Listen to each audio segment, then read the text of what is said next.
নমস্কার বন্ধুরা, মিতা কিচেনে আপনাদের সবাইকে অনেক অনেক স্বাগত। আজকে আমি করছি বৃষ্টির দিনে একটা স্পেশাল রেসিপি, গোবিন্দভোগ চালের খিচুড়ি। আমরা সবাই প্রায় খেতে ভালোবাসি গোবিন্দভোগ চালের খিচুড়ি। আমি আজকে সেটা তৈরি করে নিয়ে এলাম। দেখুন তাহলে আমি কিভাবে গোবিন্দভোগ চালের খিচুড়িটা রেডি করি।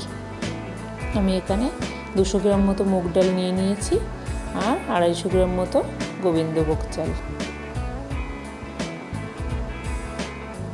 আর সঙ্গে নিয়েছি আলু কেটে নিয়েছি, আর জিরে, গোটা জিরে, কাঁচা লঙ্কা, আদা, আর ফোড়নের জন্য একটু শুকনো লঙ্কা, তেজপাতা। এবার আমি কড়াইটা গরম করে ডালগুলো একটু হালকা লাল করে ভেজে নেব। 2 থেকে 3 মিনিট ভালো করে নাড়াচাড়া করে নেব। নাড়াচাড়া করে যতক্ষণ না ডালের থেকে একটা সুন্দর গন্ধ বেরোচ্ছে ততক্ষণ একটু নাড়াচাড়া করে ভেজে নেব। ডালটা আমার ভাজা হচ্ছে, ততক্ষণে আমি চালটাকে একটু 5 থেকে 10 মিনিট আমি একটু জলে ভিজিয়ে নিলাম।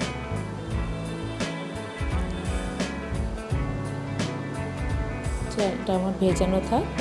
এদিকে দেখুন আমার ডালটা হালকা লাল হয়ে গেছে। ডালটা আমার ভাজা হয়ে গেছে। আমি এর মধ্যে একটু জল দিয়ে এবার একটু ভালো করে ডালটাকে ধুয়ে নেব। 2 থেকে 3 বার জলটা পাল্টে পাল্টে আমি ডালটাকে ভালো করে ধুয়ে নেব। সাইডে আমি জল গরম বসিয়ে দিয়েছিলাম। দেখুন বন্ধুরা, জলটা আমার প্রায় ফুটে এসেছে। আমি ডালটাকে ধুয়ে দিয়ে দিলাম। সঙ্গে 1 চামচ হলুদ আর 1 চামচ লবণ দিয়ে দিলাম। এবার একটু নাড়াচাড়া করে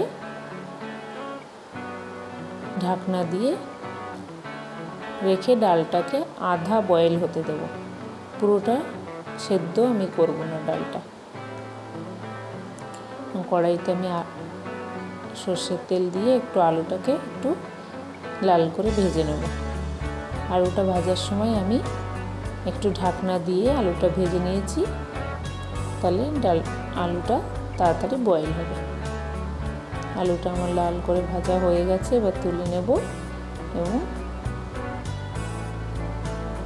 দিয়ে দেবো। এবার আলুটা একটু বয়েল হতে টাইম লাগবে, এই জন্য আলুটা আমি এখন দিয়ে দিলাম।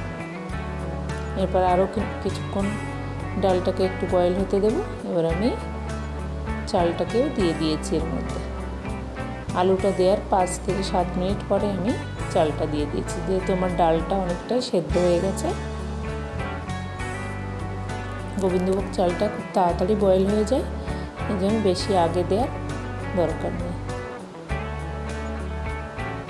কড়াইতে আমি সর্ষের তেল দিয়ে ওই তেলে 5 ফোড়ন আর তেজপাতা, শুকনো লঙ্কা ফোড়ন দিয়ে সঙ্গে একটু গোটা গরম মশলা দিয়ে দিলাম। এর মশলাটা একটু ভাজা হয়ে গেলে এর মধ্যে আমি যে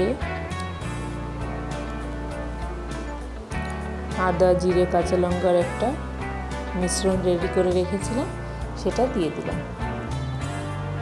এর মধ্যে আমি একটু 1 চামচ চিনি আর একটু 1/2 চামচ মতো হলুদ নিয়েছি। মশলাটা আমার ভালো করে ভাজা হয়ে গেছে, আর এদিকে খিচুড়িটাও আমার অনেকটাই রেডি হয়ে গেছে। দেখুন বন্ধুরা, চালটা আমার অনেকটা বয়েল হয়ে এসছে। এবার আমি ওর মধ্যে ওই ভেজে রাখা মশলাগুলো দিয়ে বেশ খানিকক্ষণ নাড়াচাড়া করে নেব। আর উপর থেকে আমি 1 চামচ ঘি দিয়ে দিলাম। ঘি দিয়ে আমি খানিকক্ষণ ঢেকে রেখে দেবো। তারপরে আমার গোবিন্দভোগ চালের খিচুড়ি রেডি হয়ে গেছে। বৃষ্টির দিনে ঠান্ডা ওয়েদারে গোবিন্দভোগ চালের খিচুড়ি খেতে খুবই ভালো লাগে। ঠিক আছে বন্ধুরা, ভালো থাকবেন।